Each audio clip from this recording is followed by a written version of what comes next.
کہ ہمارے ملک میں عورتوں سے یہ برتاؤ کیا جو کیا جا رہا ہے آج، صرف اس لیے کہ وہ یہی نہیں تحریک انصاف کی کوئی ممبرز ہوں یا کوئی آفس بیرر ہو، جو ٹویٹ بھی کرتی ہیں، جو حمایتی بھی ہیں، جو ووٹر بھی ہیں، ان کا بھی پتہ چلتا ہے، ان کو پکڑ لیتے ہیں۔ تو ایک اسلم اقبال نے ایک لیٹر لکھا ہے، یہ جو سی سی پی او ہے اور یہ آئی جی ہے اور یہ جو چیف منسٹر ہے اس وقت پنجاب کا، یہ پڑھنے والا ہے، میں نے اس کو آج ٹویٹ بھی کیا ہے۔ اس نے بتایا کہ اس کے سارے گھر کے اوپر کیسا ظلم ہو رہا ہے، اس کی 80 سالہ والدہ کی بھی پرواہ نہیں کی گئی، وہ آکسیجن کے اوپر ہے، ادھر گھس گئے،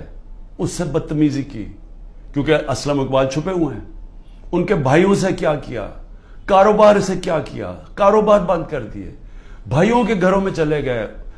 ایک بھائی کا جو باہر سے کوئی اس کا بیٹا آیا ہوا تھا، اس کو جا کے الیکٹرک شاک لگایا، اس کا بازو نہیں کام کر رہا، وہ دبئی میں علاج کروا رہا ہے۔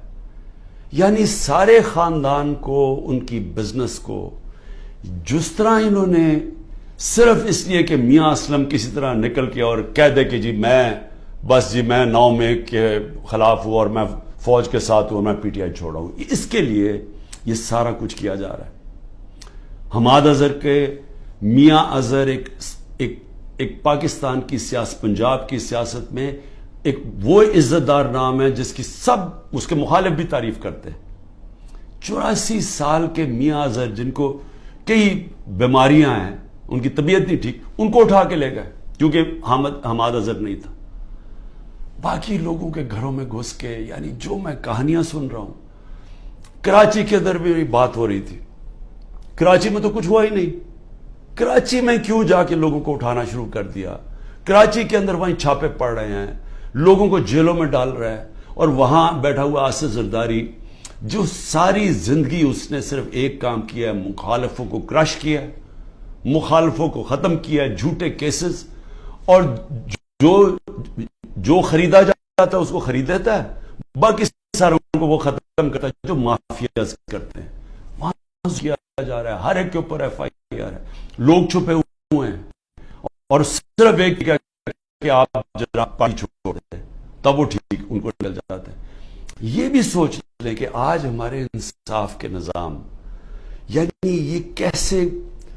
کوئی اس طرح کہ آپ کے اوپر ہر قسم کا کیس ہے، دہشت گردی کا سب کیس لگا ہوا ہے، جیسے ہی آپ نے کہا میں پارٹی چھوڑوں کیسز ختم۔ تو کیا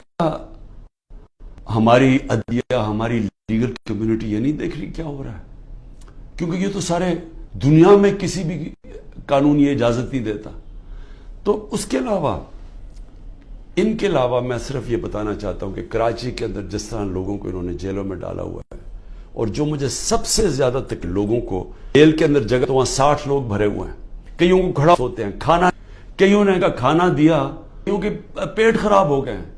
یعنی ان کنڈیشنز کے اندر سیاسی ورکرز کو رکھا ہوا ہے، جو سب سے شرمناک، کیونکہ کوئی مجرم نہیں ہے یہاں، اتنے بڑے مجرم جنہوں نے اربوں روپے کا اس ملک کو نقصان کر کے پھر منی لانڈرنگ کر کے ملک سے پیسہ باہر بھیجا ہوا ہے، کیا ان کی ایسی ٹریٹمنٹ کسی کی تھی؟ کیسز تو پرانے بنے ہوئے تھے، کیا کسی کو ایسے رکھا گیا تھا؟ تو یہ سارا پلان بنا ہوا ہے صرف ایک پارٹی کو ختم کرنے کے لیے۔ تو یہ پارٹی کو ختم کرتے کرتے کیا یہ جو اس وقت طاقت میں بیٹھے ہوئے ہیں، ان کو اندازہ ہے کہ یہ پاکستان کیا کر رہے ہیں؟ کیونکہ ملک، دنیا میں ملک کھڑا ہوتا ہے رول آف لا پہ۔